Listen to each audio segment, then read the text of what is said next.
a hablar acá de lindo Roger. ¿Mm? Capítulo 72. Yesca y Carbón. Gerald Forbes era un abogado de éxito y normalmente lo parecía.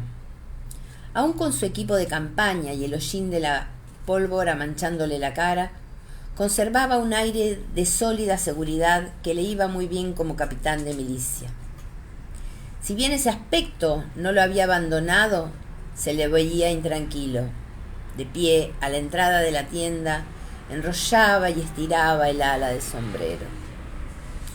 Al principio supuse que era solo el desasosiego que afecta a tantos en presencia de la enfermedad. O quizás se sentía violento ante las circunstancias que había sufrido Roger. Pero era evidente que había algo más. Apenas saludó con un gesto a Brianna, que estaba sentada junto a la cama de su esposo. Mi solidaridad en su desgracia, señora, dijo. Luego se volvió de inmediato hacia Jamie. Señor Fraser, ¿puedo hablar con usted? Con usted también, señora, añadió inclinándose con aire grave hacia mí. Eché un vistazo a Jamie. Como él asintió, recogí automáticamente mi equipo de medicina para acompañarlos. No era mucho lo que se podía hacer, eso saltaba a la vista. En la tienda de Forbes, Isaiah Morton yacía de costado, mortalmente pálido y bañado en sudor. Aún respiraba, pero despacio y con un horrible ruido como de gárgaras que me trajo el desagradable recuerdo del momento en que había perforado la garganta de Roger. No estaba consciente, lo cual era una pequeña ventaja. Después de efectuar un somero examen, me senté sobre los talones, al tiempo que me limpiaba el sudor de la cara con el dobladillo del delantal. No había refrescado mucho al anochecer y dentro de la tienda el ambiente estaba viciado y caluroso. Un disparo le ha atravesado el pulmón, dije. Los dos hombres asintieron, como si ya lo supieran. Le han disparado por la espalda, añadió Jamie en tono sombrío. Y echó un vistazo a Forbes, que asintió sin apartar la vista del herido. No, dijo en voz baja, en respuesta a una pregunta no formulada. No ha actuado como un cobarde. Y la avanzada ha sido limpia. No había otras compañías detrás de nosotros. Ni reguladores, francotiradores, tampoco emboscadas, preguntó Jamie. Forbes negó con la cabeza antes de que hubiera terminado con sus preguntas. Hemos perseguido a varios reguladores hacia el arroyo, pero allí nos hemos detenido y los hemos dejado escapar. Forbes seguía enrollando y desenrollando mecánicamente el ala del sombrero una y otra vez. No he tenido estómago para matarlos. Jamie asintió en silencio. Con un carraspeo, cubrí con suavidad a Morton con los restos ensangrentados de su camisa. Le han disparado 2 veces en la espalda, aclaré. La segunda bala solo le ha rozado el brazo, pero la dirección del surco estaba bien a la vista. Jamie cerró los ojos por un instante y volvió a abrirlos. Los Brown, dijo en señal de resignación. Gerald Forbes levantó la vista sorprendido. Brown. Eso es lo que él ha dicho. ¿Ha hablado? Mi esposo se sentó en cuclillas junto al herido. Una arruga unía sus cejas rojizas. Yo respondí a su mirada con un mudo gesto negativo. Tenía en la mano la muñeca de Isaiah Morton. Su pulso era errático y vacilante. A duras penas volvería a hablar. Cuando lo traían, Forbes se arrodilló junto a Jamie, dejándolo por fin el maltratado sombrero. Ha preguntado por usted, Fraser. Luego ha dicho, avisad a Ali Brown. Lo ha dicho varias veces antes de... Señaló con un gesto mudo a Morton, cuyos ojos semicerrados mostraban los ojos en blanco de la agonía. Jamie soltó por lo bajo una obscenidad en gaélico. ¿De verdad crees que han sido ellos?, pregunté, también en voz baja. El pulso daba tumbos y se estremecía bajo mi pulgar, luchando. He hecho mal en dejarlos escapar, dijo para sus adentros. Se refería a Morton y a Alicia Brown. No habrías podido detenerlos. Quise tocarlos con la mano libre para reconfortarlo, pero no pude, pues estaba pegada al pulso de Morton. Gerald Forbes me miraba, intrigado. El señor Morton se fugó con la hija de un hombre llamado Brown, expliqué con delicadeza, y los Brown no quedaron conformes. Oh, comprendo. Forbes bajó la vista hacia el herido, con un chasquido de lengua en el que se mezclaban el reproche y la compasión. Los Brown. ¿Sabe usted a qué compañía pertenecen, Fraser? A la mía, respondió Jamie, breve. Es decir, pertenecían. Desde que ha terminado la batalla no he vuelto a verlos. Se volvió hacia mí. ¿Se puede hacer algo por él, Sassenach? Negué con la cabeza, pero sin soltarle la muñeca. Su pulso no había mejorado, aunque tampoco empeoraba. No. Pensaba que se iría en poco tiempo, pero aún resiste. La bala no debe haber tocado ninguna arteria principal. Aún así, repetí el gesto. Jamie suspiró profundamente. Bien. ¿Te quedarás con él hasta que...? Sí, desde luego. Puedes volver a nuestra tienda y ver si allí todo está bajo control. Si Roger, en fin, si alguien me necesita, ven a por mí. Él asintió una vez más y se fue. Gerald Forbes se acercó para apoyar una mano en el hombro de Morton. Su esposa. Me encargaré de que reciba ayuda. ¿Se lo dirá usted si reacciona?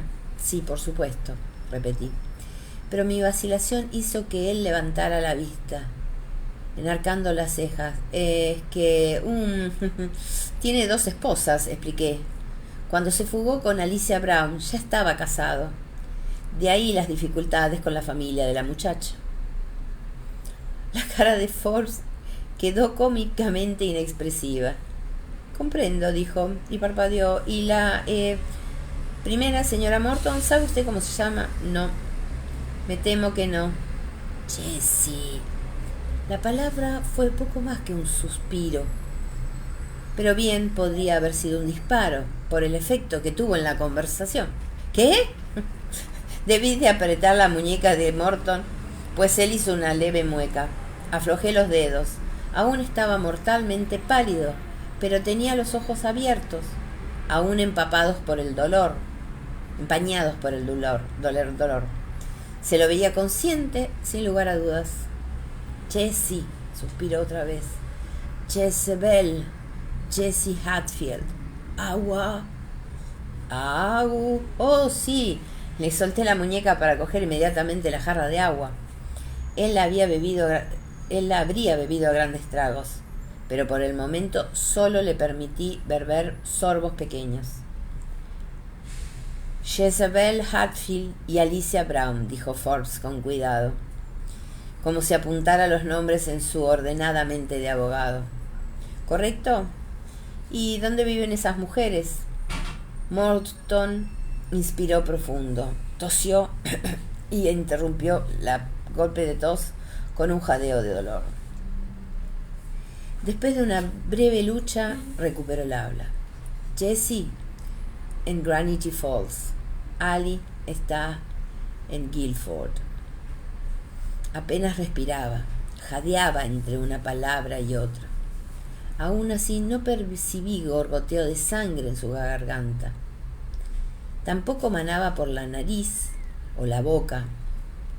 Aún se oía el sonido del aire que entraba por la herida de la espalda, en una súbita inspiración. Lo moví un poco hacia adelante y tiré de la camisa destrozada hacia arriba. Señor Forbes, ¿tiene usted una hoja de papel? Sí, es decir, de forma automática Forbes había hundido la mano en su chaqueta para sacar una hoja doblada. Se la arrebaté y después de desplegarla vertí agua sobre ella y la pegué contra el pequeño agujero abierto bajo el omóplato. La tinta, mezclada con sangre, corrió en pequeños hilos oscuros sobre la piel amarillenta, pero el ruido de succión cesó de golpe. En la mano con la que sostenía el papel percibí el latir del corazón. Todavía era débil, pero más firme. Sí, era más firme. Que me aspen, dije, inclinándome para mirarlo a la cara. No vas a morir, ¿verdad? El sudor le corría a mares por el rostro y los harapos de la camisa colgaban contra su pecho, oscuros y empapados, aunque el borde de su boca tembló en un intento de sonrisa. No, señora, dijo, aún respiraba en cortos jadeos, pero más hondo. Ali, el bebé, mes próximo, le dije que estaría allí. Cogí con la mano libre el borde de la manta para enjugarle un poco el sudor de la cara. Haremos lo posible para que así sea, le aseguré. Luego levanté la vista hacia el abogado, que observaba estos procedimientos algo boquiabierto. Señor Forbes, ¿sería mejor llevar al señor Morton a mi tienda? ¿Puede usted traer un par de hombres para que lo trasladen? Él cerró de golpe la boca. Oh, sí, por supuesto, señora Fraser. Ahora mismo. Sin embargo, tardó en ponerse en movimiento.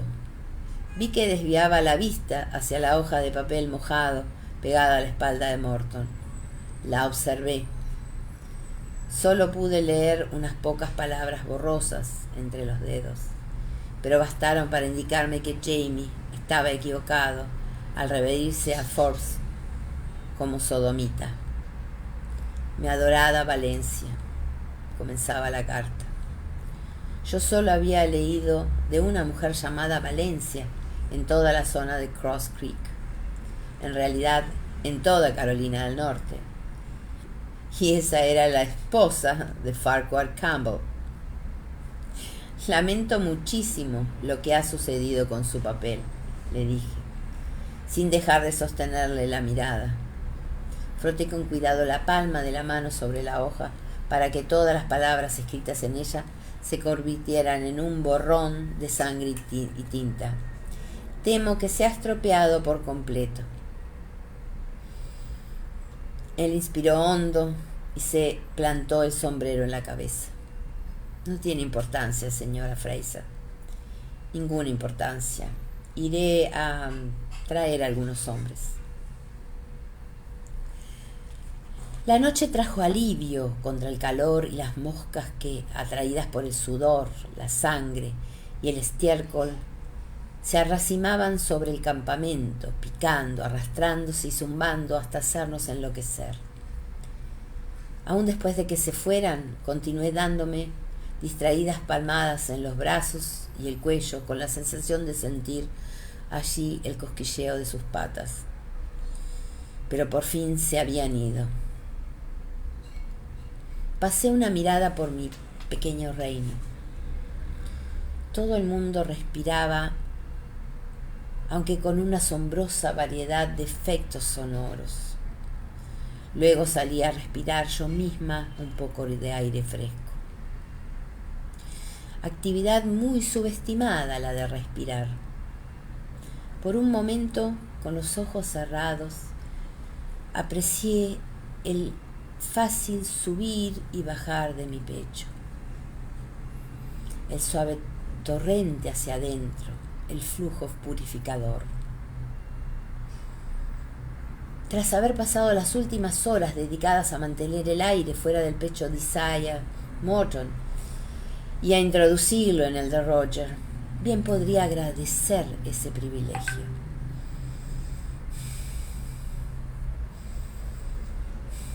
Durante algún tiempo, ninguno de los dos podría tomar una sola bocanada de aire sin dolor, pero los dos estaban respirando. De todos mis pacientes solo quedaban ellos. Los otros heridos graves habían sido reclamados por los cirujanos de sus propias compañías o trasladados a la tienda del gobernador, que los haría atender con su médico personal. Los heridos leves habían vuelto con sus compañeros para exhibir sus cicatrices o calmar los dolores con cerveza. Al oír un batir de tambores en la distancia, me quedé inmóvil, escuchando. Tocaban una cadencia solemne que se interrumpió de golpe. Siguió un momento de silencio, como si todo movimiento hubiera quedado en suspenso. Luego, el tronar de un cañón. Los hermanos Lindsay estaban cerca, despartarrados junto a su fogata. Ellos también habían levantado la vista al oír los tambores. ¿Qué es eso?, les pregunté alzando la voz. ¿Qué sucede? Traerán a los muertos, señora Fraser, explicó Evan. No se preocupe. Después de tranquilizarlos con un gesto, eché a andar hacia el arroyo. Cantaban las ranas, hacían coro a los tambores lejanos. Honores militares para los muertos en combate. Me pregunté si enterrarían en el mismo lugar a los dos cabecillas ahorcados, o si se les asignaría una tumba aparte, menos honorable, en el caso de que los parientes no lo reclamaran. Tryon no era de los que dejan siquiera a un enemigo para festín de las moscas. A estas horas lo sabrían, sin duda. ¿Vendría a disculparse por el error? Pero después de todo, ¿qué disculpa podría dar? Si Roger estaba con vida, era solo por un capricho de la suerte y el uso de una cuerda nueva. Y aún podía morir. Al tocar Isaiah Morton, percibía el ardor de la bala alojada en su pulmón, aunque también el ardor, aunque más fuerte, de su feroz voluntad de vivir a pesar de ella. Cuando tocaba a Roger, percibía ese mismo calor, pero era una chispa débil. Mientras escuchaba el silbido de su respiración, imaginaba leña quemada,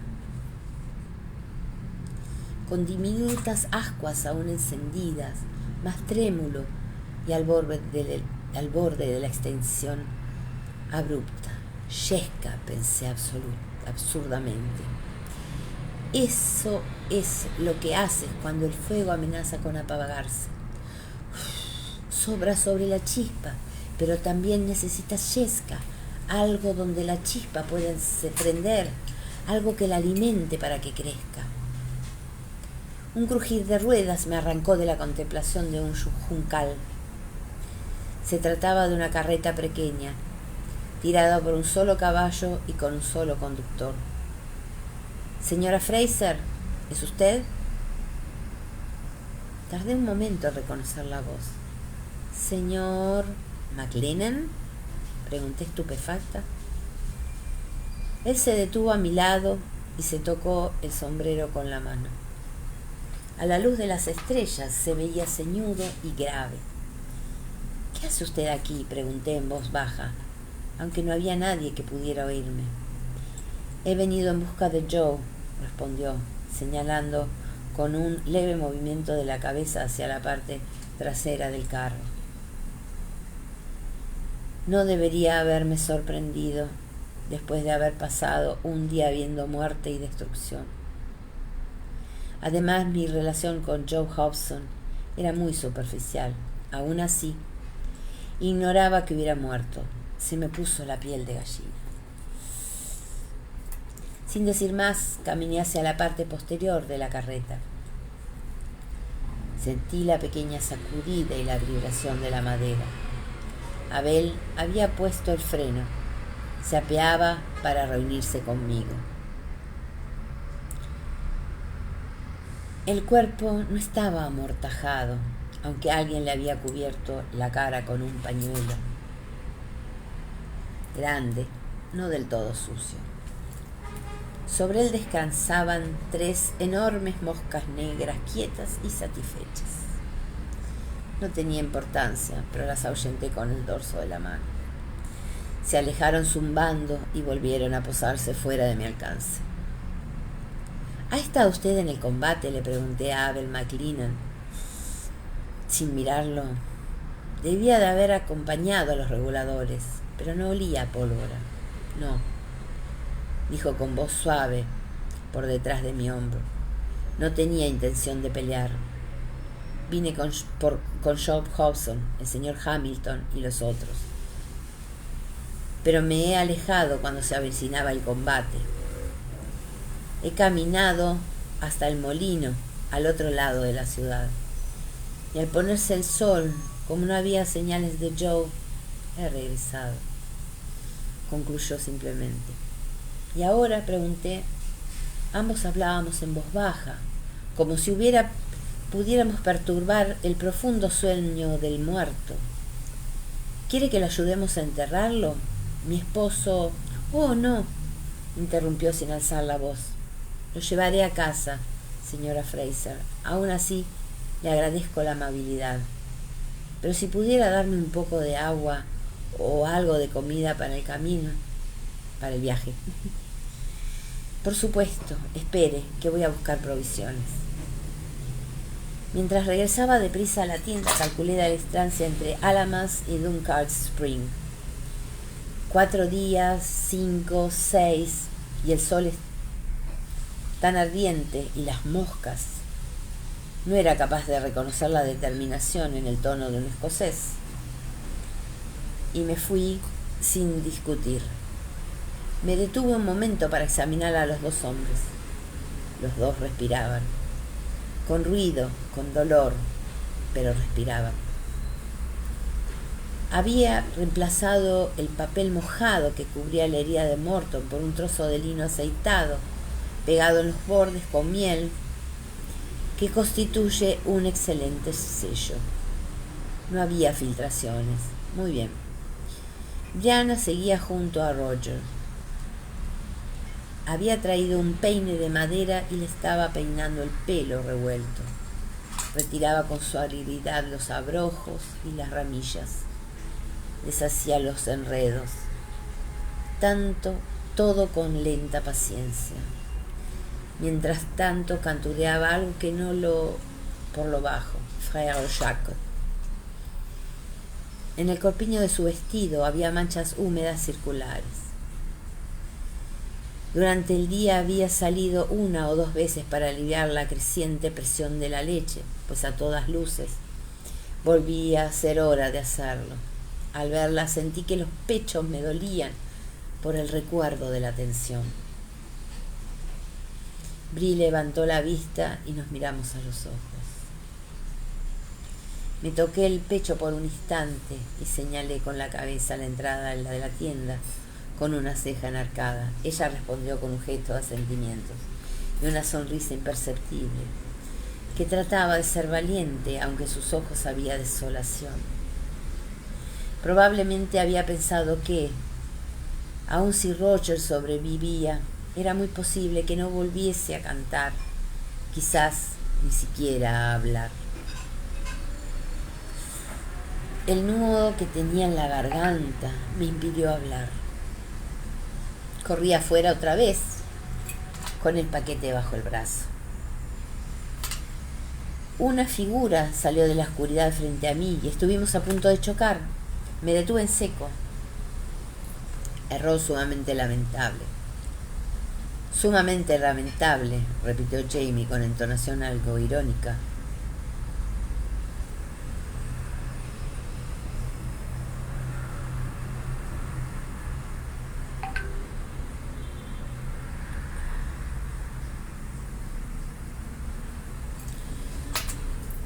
Con el paquete apretado sobre el hombro.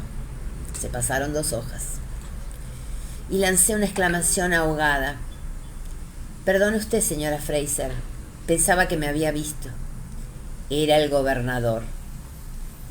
Dio otro paso hacia la luz que emanaba de la tienda. Estaba solo y parecía muy cansado, con la piel de la cara arrugada y floja. Olía a bebida. Sin duda, el consejo y los oficiales de la milicia habían brindado por la victoria. Pero tenía los ojos límpidos y su paso era firme. «¿Su yerno?», dijo mirando hacia la tienda. Está con vida», dijo con voz grave, baja y grave detrás de él. Una voz. Tryon giró en redondo con una exclamación sofocada. Yo levanté de golpe la cabeza. Una sombra se movió y tomó forma. Era Jamie, que salía despacio de la noche.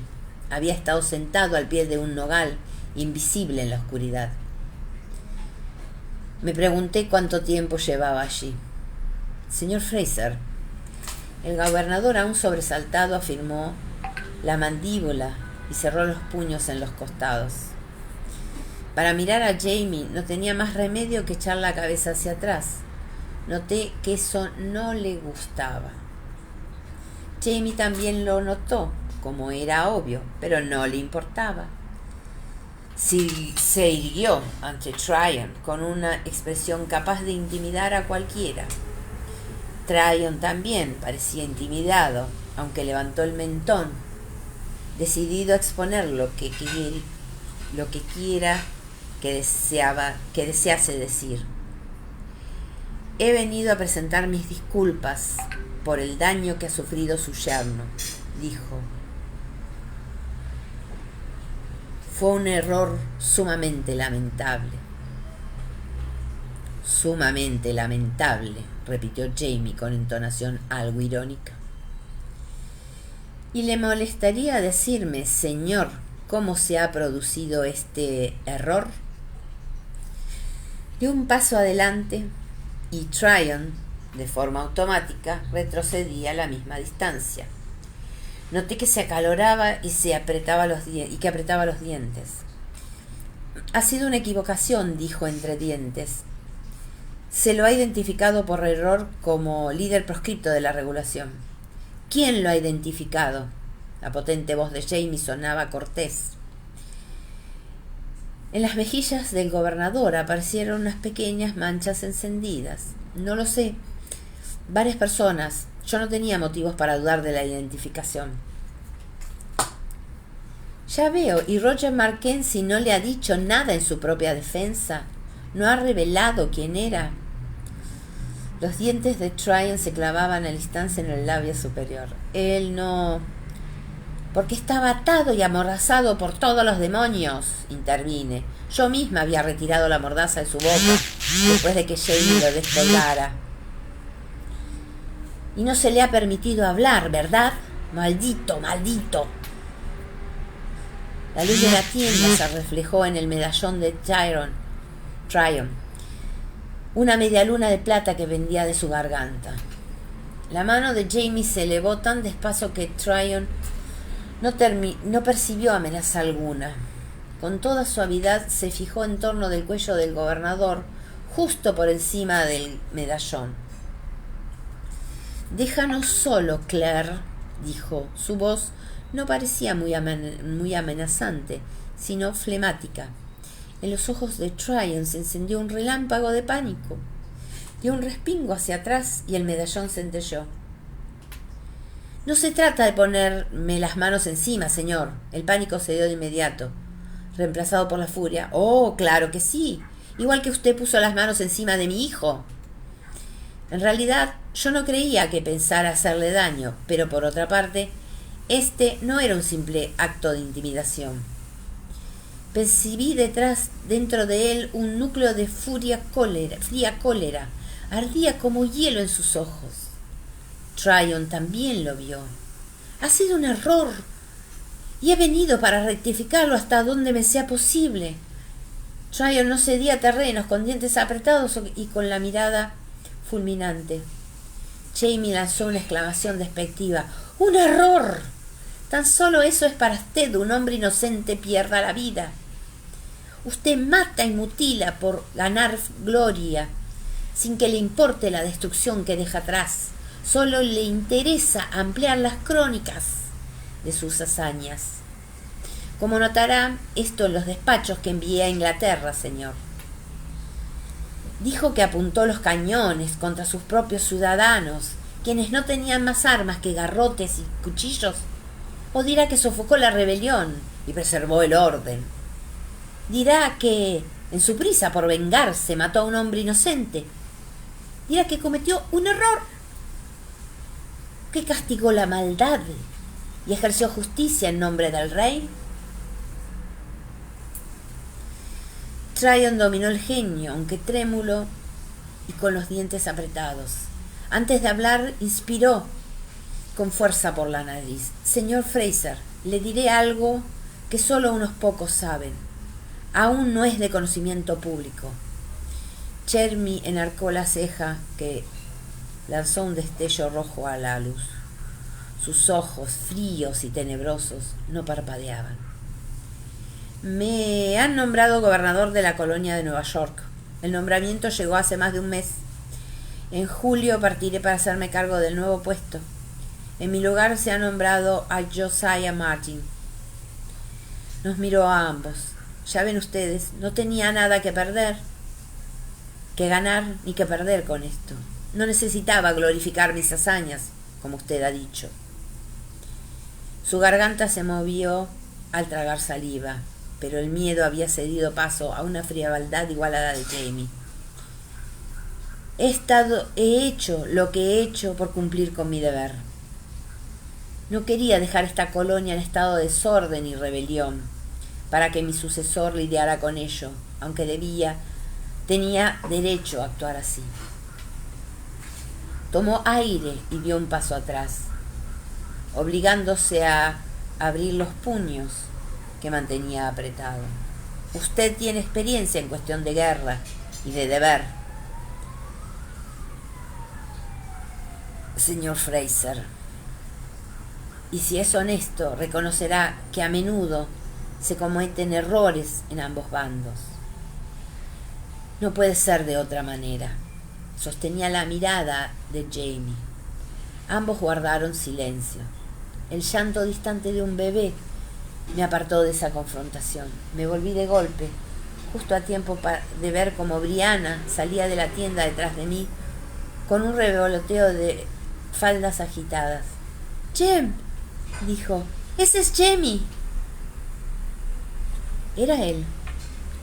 Desde el otro lado del campamento se acercaba un varillo de voces, que halló su explicación en la silueta redonda y llena de volantes de Phoebe Shelton. Parecía asustada, pero decidida. La seguían dos esclavos, un hombre que cargaba dos pequeñas cestas y una mujer en cuyos brazos se retorcía un bulto que armaba un terrible alboroto.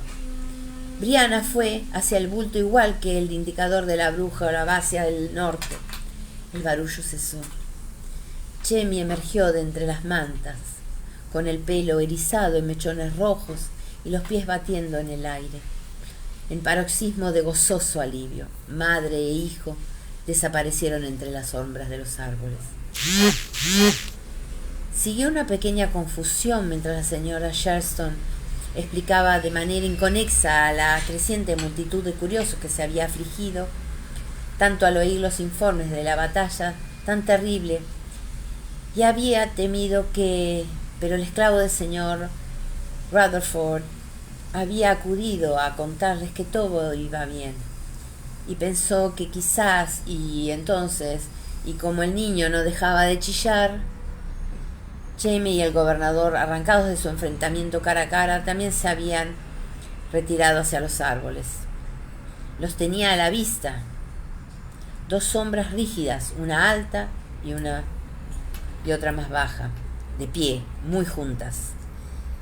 Pero ese tête-à-tête había perdido el elemento de peligro. Noté que Jamie inclinaba la cabeza hacia su interlocutor atento.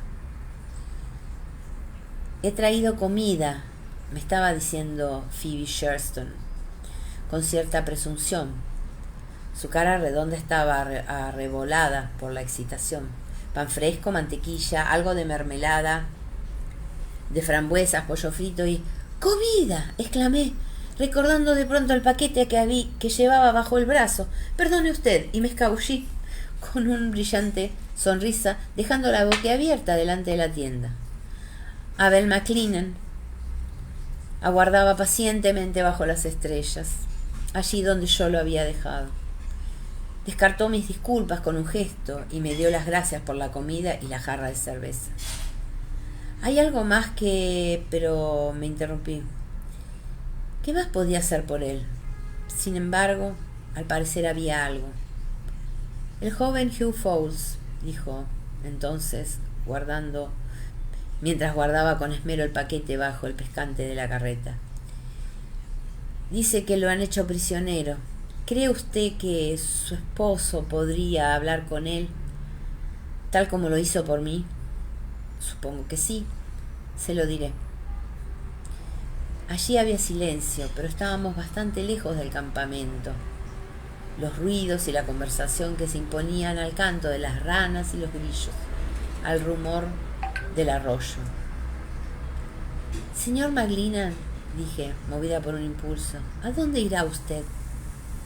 Después de haber llevado a Joe Hobson a su casa, claro. Él se quitó el sombrero para rascarse la cabeza, medio calvo. Pero no fue un gesto de desconcierto, sino el de quien se dispone a expresar lo que ya tiene decidido. Pues, dijo, no pienso ir a ninguna parte.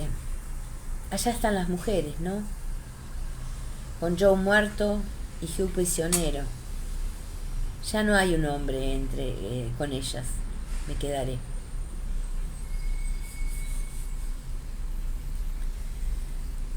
Luego me hizo una reverencia y se puso el sombrero. Le estreché la mano, lo cual fue una sorpresa para él.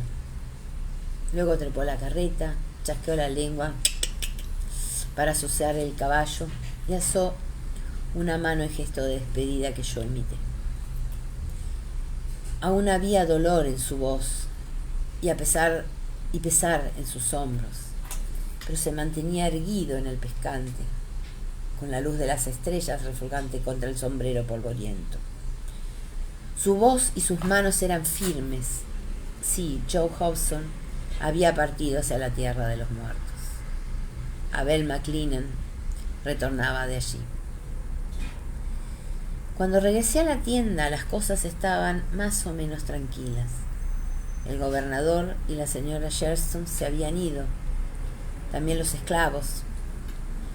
Isaiah Morton dormía, gimiendo de vez en cuando, pero sin fiebre. Roger yacía inmóvil, como una figura sepulcral.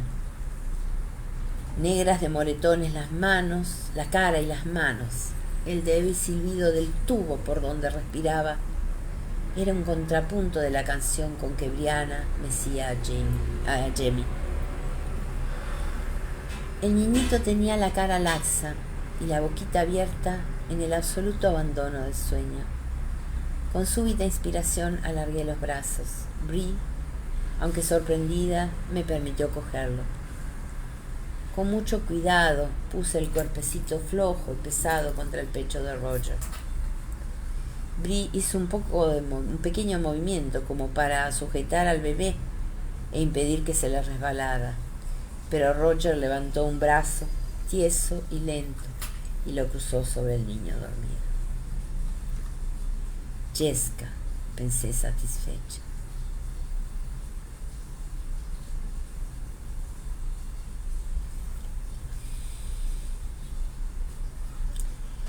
encontré a Jamie frente a la tienda, apoyado contra el nogal, y fui a reunirme con él entre las sombras. Me tendió los brazos sin decir nada y yo acudí a ellos. Permanecimos juntos en las sombras, escuchando el crepitar de las fogatas y el canto de los grillos. Respirábamos.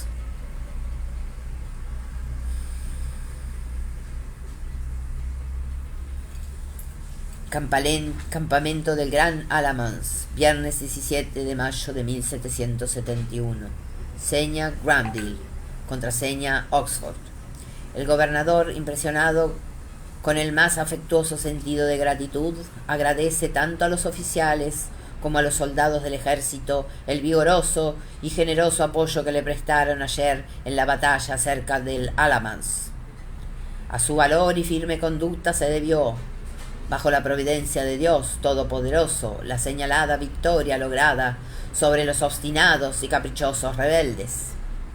Su excelencia se conduele con los leales por los bravos hombres que cayeron y sufrieron en la acción, pero al reflexionar que el destino de la Constitución dependía del éxito de la jornada y los importantes servicios así prestados a su rey y a su país, considera que esta pérdida, aun si al presente causa aflicción a sus parientes y amigos, es un monumento de perdurable gloria y honor para ellos y su familia. Los difuntos serán sepultados a las 5 de la tarde frente al parque de artillería. El oficio fúnebre se celebrará con honores militares a los muertos. Después de la ceremonia habrá oraciones y acción de gracias por la señalada victoria que la divina providencia quiso otorgar ayer al ejército contra los insurgentes.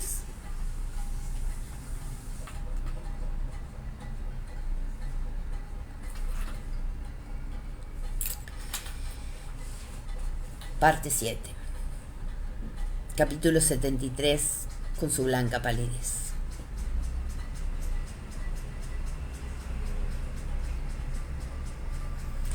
Con generosidad inesperada, la señora Sherson nos ofreció su hospitalidad. Me instalé en su casa de Hillsborough con Brianna, Jamie y mis 2 pacientes. Jamie dividía su tiempo entre Hillsborough y el campamento de milicianos, que se mantendría en Alamance Creek hasta que Tryon tuviese la certeza de que la regulación había quedado definitivamente aplastada. Era incapaz de alcanzar con los forceps la bala alojada en el pulmón de Morton, pero no parecía molestarlo mucho y la herida empezaba a cerrarse de modo satisfactorio. No sabía en qué lugar exacto estaba, pero era obvio que no había perforado ningún vaso importante. Mientras no siguiese avanzando, él podría vivir con el proyectil dentro del cuerpo. Yo conocí a algunos veteranos de guerra en esas condiciones, entre otros a Archie H. Aunque no tenía ninguna certeza sobre la eficacia de mi pequeña provisión de penicilina, pareciera dar resultado. La herida se hallaba algo enrojecida y drenaba un poco, pero no había infección y apenas había fiebre. Además de la penicilina, la irrupción de una embarazadísima Alicia Brown, pocos días después de la batalla, supuso un impulso vital para la recuperación de Morton. 1 hora después de su llegada, el joven ya estaba sentado en su catre, pálido pero jubiloso, con el pelo erizado y una mano amorosa apoyada en el vientre bajo el que palpitaba su hijo nonato.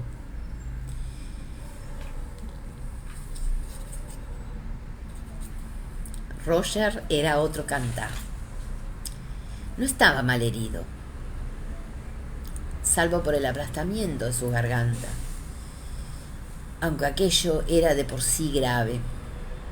Las fracturas de los dedos eran sencillas, una vez entablilladas, deberían curar sin problemas. Su piel amoratada se atenuaba con claridad, de libios rojos, morados y azules pasó una espectacular variedad de morados, verdes y amarillos, que le daban el aspecto de un cadáver exhumado después de una semana. Sus signos vitales eran excelentes, su vitalidad no. Dormía mucho, y eso debería haber sido una buena señal. Pero su sueño, aunque pesado, no era tranquilo. Había en él algo inquietante, como si buscara la inconsciencia con un deseo feroz, y una vez alcanzada se aferraba a ella con terquedad. Eso me preocupaba más de lo que estaba dispuesta a admitir. Brianna, que tenía su propia variedad de empecinamiento, era la encargada de despertarlo cada pocas horas para alimentarlo y limpiar el tubo de la incisión. Durante esos procedimientos, él clavaba la vista en la distancia media, mirando sombríamente la nada. Apenas se daba por enterado de los comentarios que se le dirigían. Una vez terminada la cura, volvía a cerrar los ojos y se recostaba contra la almohada con las manos vendadas sobre el pecho, como una figura sepulcral, sin dejar oír más sonidos que el suave silbar del tubo insertado en su cuello.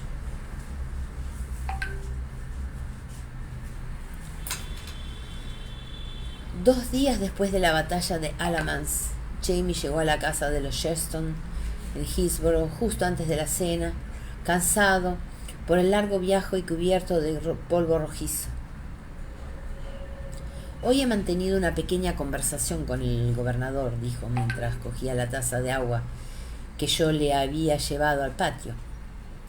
La bebió de un trago y con un suspiro se limpió el sudor de la cara con la manga de la chaqueta. Estaba muy preocupado y no quería pensar en lo que sucedió después de la batalla. Pero yo no estaba dispuesto a dejar las cosas así.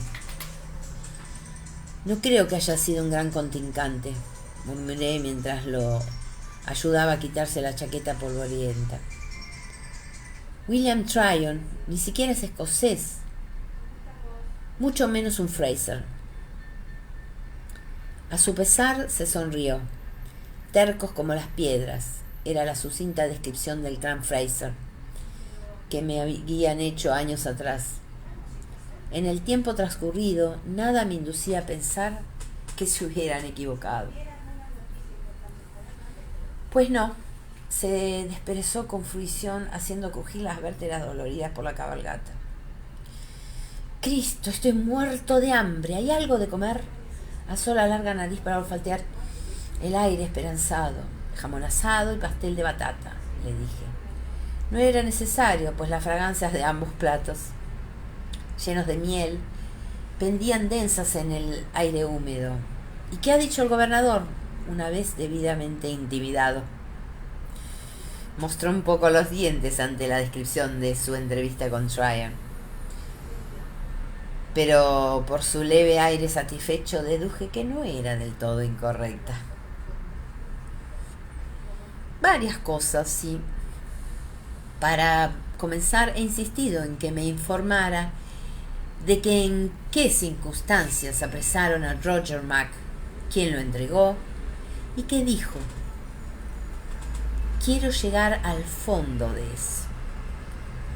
Se quitó el cordón que le sujetaba el pelo para sacudir los rizos húmedos, oscurecidos por el sudor.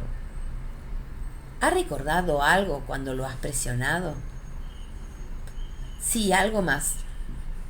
Tryon dice que quienes llegaron cautivos a Roger Mack fueron 3 hombres. Uno de ellos tenía la insignia de la compañía Fraser. Él supuso que era uno de los míos, desde luego. Eso dice, añadió con ironía. Me pareció razonable que el gobernador hubiera pensado que eso, pero Jamie no estaba de humor para el raciocinio. Tenía que ser la insignia de Roger, dije. El resto de tu compañía regresó contigo. Todos menos los Brown. No pueden haber sido ellos. Los dos Brown habían aprovechado la confusión de la batalla para vengarse de Isaiah Morton y escapar antes de que nadie descubriera el crimen. No habrían perdido tiempo en inculpar a Roger, aun si hubieran tenido algún motivo para obrar así. Él asintió, desechando la conclusión con un breve gesto. Sí, pero ¿por qué? Él dijo que Roger Mack estaba atado y amordazado. Una manera nada honorable de tratar a un prisionero de guerra, le hice notar. ¿Y qué ha respondido?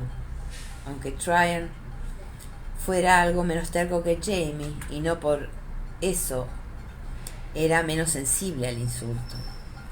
Ha dicho que esto no era guerra, sino insurrección, y que estaba justificado tomar medidas sumarias, pero apresar y ahorcar a un hombre sin permitirle decir una palabra en su defensa.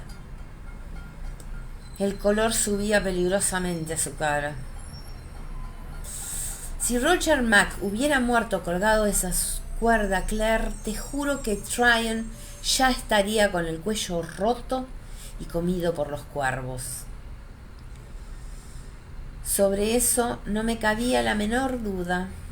Aún veía su mano ciñéndose tan lenta y suavemente al cuello del gobernador sobre el medallón de plata.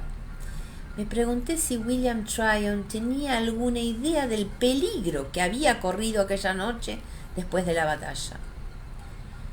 Ni ha muerto, ni ha de morir, ni va a morir. Al menos eso esperaba yo. Pero lo dije con toda la firmeza posible mientras le apoyaba una mano en el hombro. Los músculos de su antebrazo se abultaron y movían con el deseo contenido de golpear a alguien, pero se aquietaron bajo mi contacto y me miró. Inspiró hondo un par de veces, tamborileando con los dedos rígidos contra el muslo, hasta que logró contener la ira una vez más.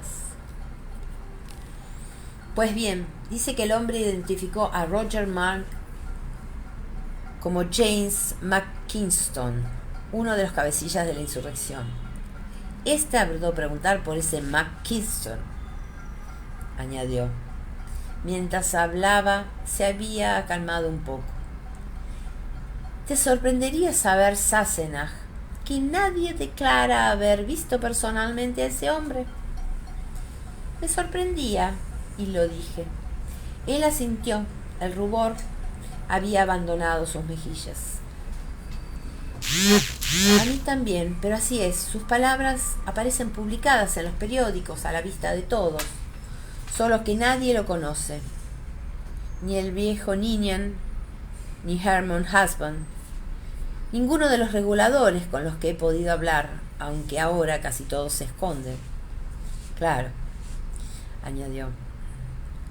Hasta he localizado el impresor que publicó uno de los discursos de McKinston. Dice que el original le fue dejado una mañana en el umbral, con un queso y 2 certificados de dinero de la proclamación para pagar la impresión. Pues eso sí que es interesante, dije, retirando con cautela la mano de su brazo. Ella parecía dominarse. De modo que James McKinston bien puede ser un nombre supuesto. Es muy probable. Al analizar las implicaciones de esa idea, de pronto se me ocurrió una posibilidad. ¿Crees que el hombre que identificó así a Roger quizá fuese el mismo McKinston? Jamie enarcó las cejas e hizo un lento gesto afirmativo.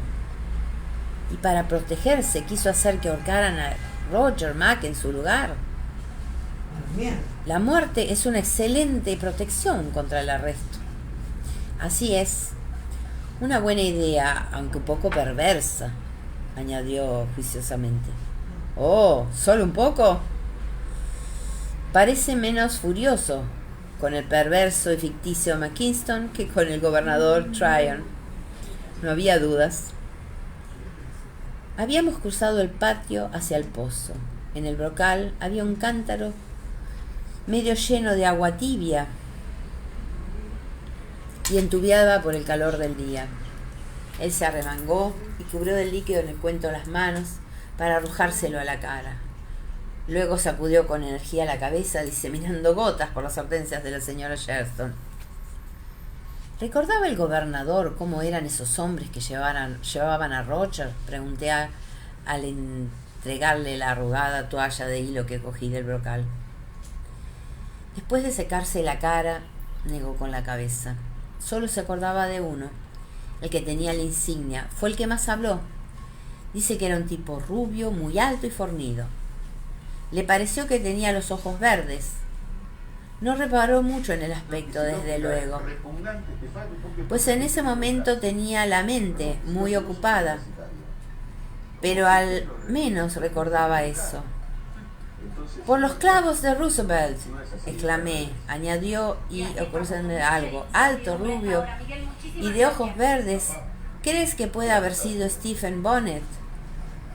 Jamie abrió los ojos como platos y se me quedó mirando un instante por encima de la toalla con el rostro perplejo. ¿Qué está pasando? Mamá, estoy transmitiendo, por favor. Sí, recién estoy hablando con el secretario general de la ciudad.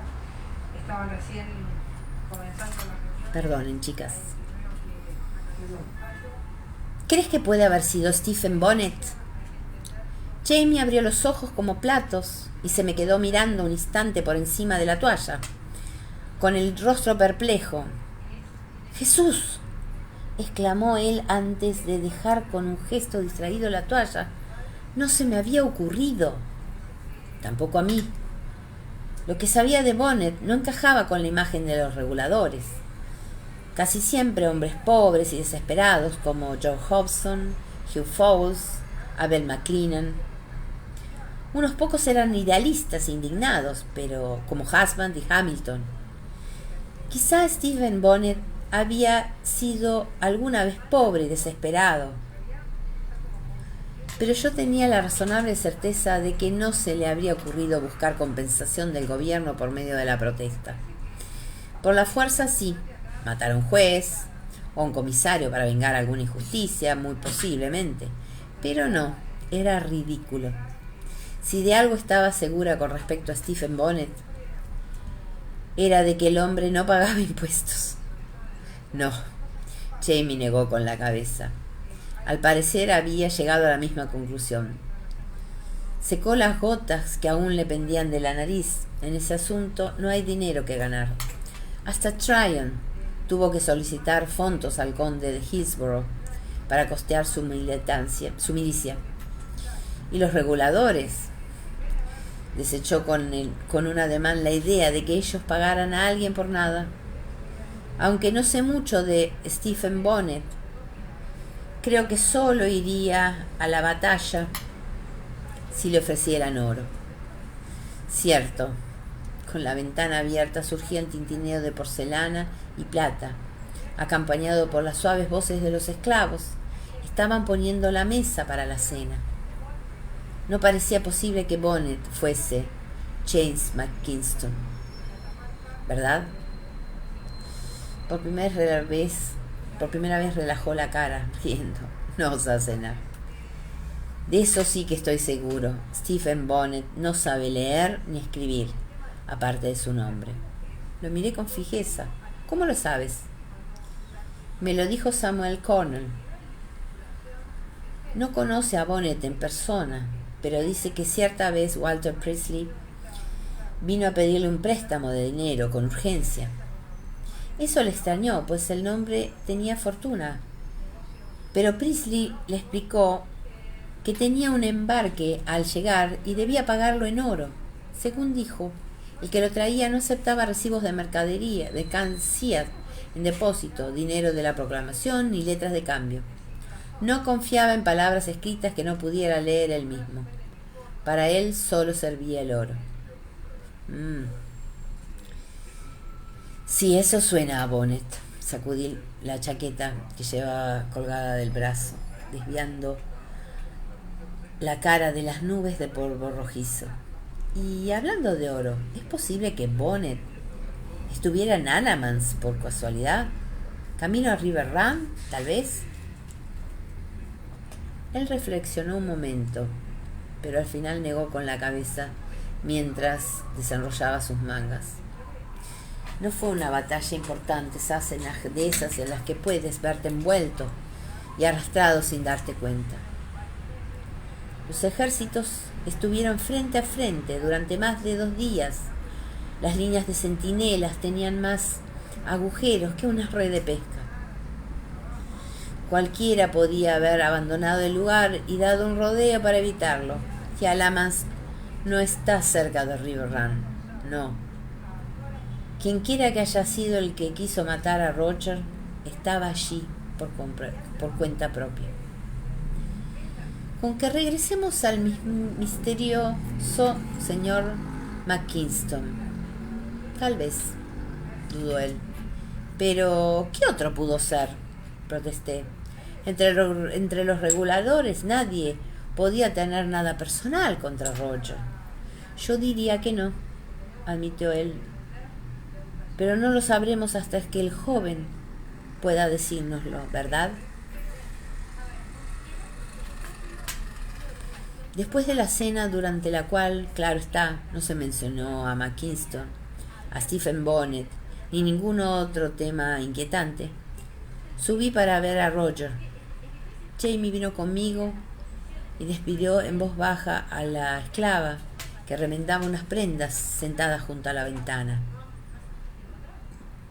Alguien debía estar a todas horas con Roger, por si el tubo insertado en la garganta se obstruía o se salía de su sitio, pues aún era su única vía de respiración. Pasarían algunos días más antes de que la hinchazón de la garganta se diera lo bastante como para que me atreviese a retirarlo. Jamie esperó a que yo evaluara su pulso y su respiración. Luego, a una señal mía, se sentó junto a la cama. ¿Sabes quiénes eran los hombres que te denunciaron?, preguntó sin preámbulos. Roger levantó la vista, ceñudo, luego asintió con lentitud y mostró un dedo en alto. ¿Uno de ellos? ¿Cuántos eran? 3 dedos, concordaban con el recuerdo de Tryon. ¿Eran reguladores? Un gesto afirmativo. Jamie lo miró. Luego otra vez a Roger. No era Stephen Bonnet. Él se incorporó de golpe, boquiabierto, y dio un manotazo al tubo con un vano intento por hablar. Luego sacudió violentamente la cabeza. Lo aferré por el hombro y sujeté el tubo, que la violencia de sus movimientos había medio sacado de la incisión. Por el cuello le corría un hilo de sangre. La herida había vuelto a abrirse. Roger no pareció darse cuenta. Sus ojos estaban clavados en los de Jamie y su boca se movía con urgencia, formulando mudas preguntas. No. Si no lo has visto es porque no estuvo allí. Jamie lo cogió con firmeza por el hombro para ayudarme a acostarlo de nuevo contra la almohada. Es que Tryon ha dicho que te traicionó un hombre alto y rubio, puedes que de ojos verdes. Pensamos que quizás ante esto Roger se relajó. Llegó otra vez con la cabeza, con la boca algo torcida. Jamie insistió. ¿Pero conoces al hombre? ¿Lo has visto antes? Él apartó la mirada. Hizo un gesto afirmativo y se encogió de hombros. Parecía a la vez irritado e indefenso. Al notar que su respiración se aceleraba, sibilante en el tubo de ámbar, carraspeé de forma significativa con el ceño fruncido. Roger estaba fuera de peligro, pero por el momento. Pero eso no significaba que estuviera bien ni nada parecido. Jamie no me prestó atención. Antes de subir había cogido la caja de dibujo de Brie, la cual puso en el regazo de Roger con una hoja de papel encima y le ofreció uno de los carboncillos. ¿Quieres probar otra vez? En varias ocasiones había tratado de que Roger se comunicara por escrito, pero sus manos estaban demasiado hinchadas para poder sujetar la pluma. Continuaban tubefactas y amoratadas, pero el repetido tratamiento con sanguijuelas y los masajes suaves las habían mejorado al punto de que ya tenía un lejano parecido con unas manos de verdad. Él apretó los labios un momento, pero cerró con torpeza la mano en torno al carboncillo. Tenía el índice y el pulgar fracturados. Las tablillas sobresalían en un tosco signo de victoria, dadas las circunstancias. Me pareció bastante apropiado. Arrugó la frente como para concentrarse y comenzó a garabatear algo muy despacio. Jamie lo observaba con atención, sosteniendo el papel con las dos manos para que no se resbalara. La barra de carbón se partió 2 veces y sus fragmentos cayeron al suelo. Mientras yo iba a recogerlos, Jamie se inclinó sobre la hoja manchada. Había un despatarrado W, luego una M, un espacio y un torpe Mac. ¿William? Miró a Rogers pidiendo verificación. En los pómulos del enfermo brillaba el sudor, pero asintió muy brevemente. ¿William Mac?, dije, espiando sobre el hombro de Jamie. ¿Fue un escocés? O al menos alguien de apellido escocés. En verdad, eso no reducía mucho las posibilidades. MacLeod, MacPherson, MacDonald, MacDonnell, McKinston. Roger cerró un puño y se golpeó el pecho una y otra vez, articulando una palabra con los labios. Por una vez fue más rápida que Jamie. Gracias a los programas de televisión basados en charadas. ¿Mackenzie?, pregunté. Mi respuesta fue un veloz destello de ojos verdes y un gesto afirmativo. Mackenzie, William Mackenzie. Jamie, con el entrecejo arrugado, revisaba obviamente su lista mental de nombres y caras, pero ninguna coincidía. Yo observaba a Roger. Su cara también empezaba a parecer más normal, pese al verdugón lívido bajo la mandíbula y el oscuro derrame. Me pareció ver algo raro en su expresión. En sus ojos leí dolor físico, impotencia y frustración por su incapacidad de revelarle a Jamie lo que deseaba saber, pero también algo más, ira sin duda, y también algo parecido al desconcierto. ¿Conoces algún William Mackenzie?, pregunté a Jamie, que tamborileaba con suavidad en la mesa con los dedos pensativos. Sí, a 4 o 5. En Escocia, aquí ninguno.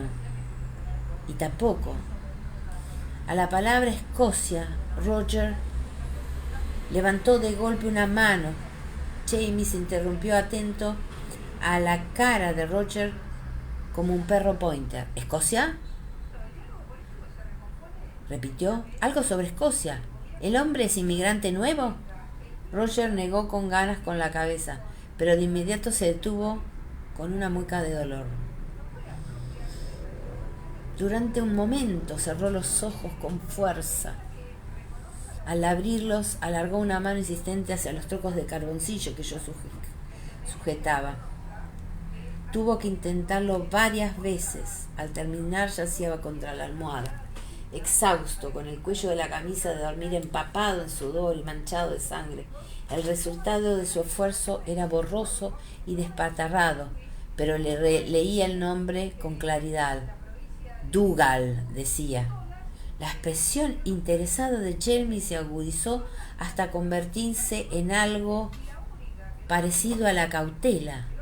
¿Dougal?, repitió con tiento. También conocían a varios Dougal. Algunos de ellos residían en Carolina del Norte. Dougal Crishon, Dougal O'Neill. Roger negó con la cabeza. El tubo silbó con su exhalación. Luego levantó la mata para señalar enfáticamente a Jamie con los dedos entablillados. Pero como la única respuesta fuera una mirada de incomprensión, buscó a tientas el trozo de carboncillo, pero este rodó por la caja de dibujo hasta caer al suelo. Tenía los dedos sucios y de polvo de carbón. Con una mueca de dolor apretó la yema del anular contra la página y mediante el recurso de utilizar todos los dedos con turnos produjo un fantasmal garabato que disparó una pequeña descarga eléctrica desde la base de mi columna. Gilly, decía. Jamie miró ese nombre un momento, luego se persignó estremecida. ¡Día!, dijo por lo bajo mirándome.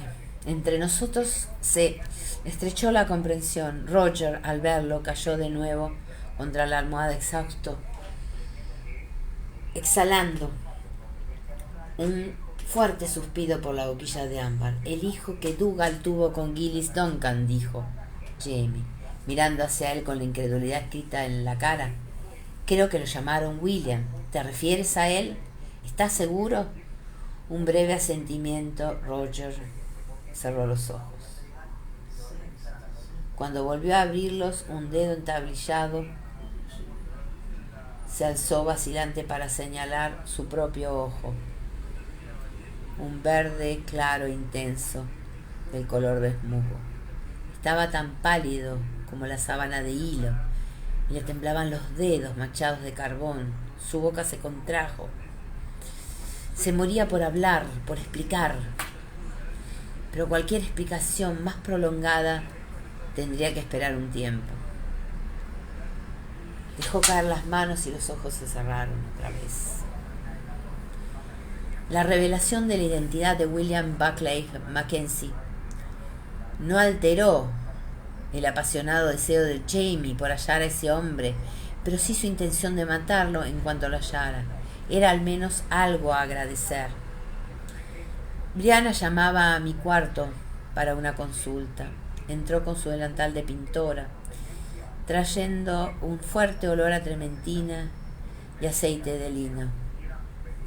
En el lóbulo de su oreja tenía una mancha azul cobalto. Sí, dijo, extrañada ante las abruptas preguntas de su padre.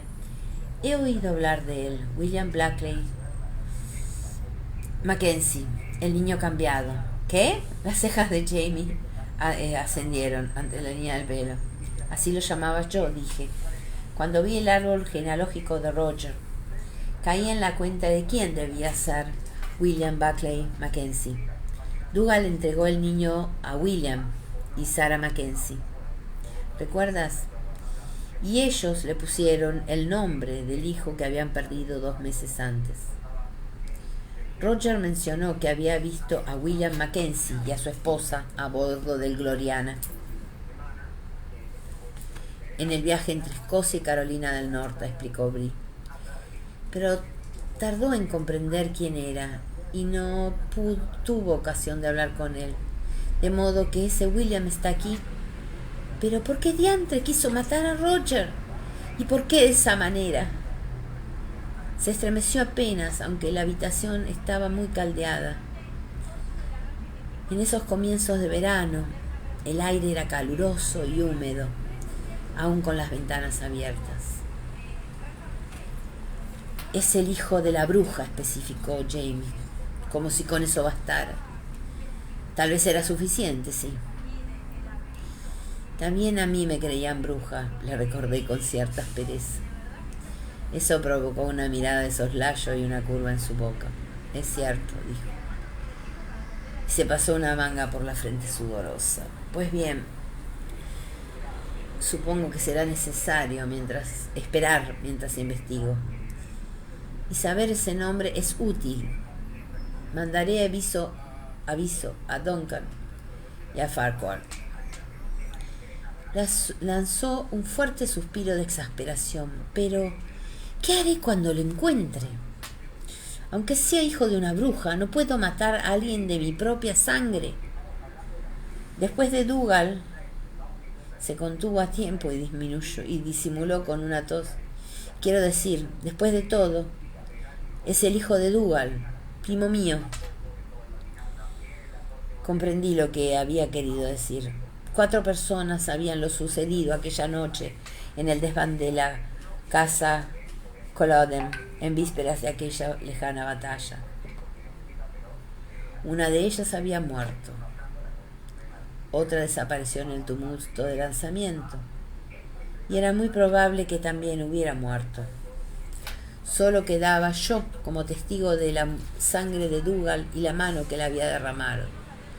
Poco importaba qué crímenes hubiera cometido William Buckley Mackenzie. La memoria de su padre impediría que Jamie lo matara. ¿Pensabas matarlo? Antes de averiguar quién era, Bri me pareció horrorizada por la idea. No parecía horrorizada por la idea. Retorcía despacio el trapo manchado de pintura que tenía en las manos. Jamie se volvió a mirarla. Roger Mack es tu marido, hijo varón de mi casa, dijo muy serio. Debo vengarlo, por supuesto. Brianna me miró y apartó la vista. Parecía reflexionar, con cierto apasionamiento que me provocó un pequeño escalofrío. Bien, dijo muy quedo. Cuando halles a William Buckley Mackenzie, quiero enterarme. Dobló el trapo, lo guardó en el bolsillo de su delantal y volvió a su trabajo. Chicas, hasta acá llegó la lectura. Difícil. Es la más difícil que me ha tocado. Y encima con Roger acá varias veces. Quiero en parte dedicar esta lectura a quien debió haberla hecho, Amy o Amy, que se encuentra afectada por COVID, igual que varias de nuestros amigos y conocidos y todos los que tenemos cercanos, que están, que no están, que luchan, que lucharon, y que Yamila, que te dieron el alta los otros días, a varias de ustedes. Todo mi cariño, como siempre, pero bueno, en este momento me volvió el recuerdo. Las quiero mucho. Nos vamos con Roger. Un beso. Hermoso de nuevo leerles.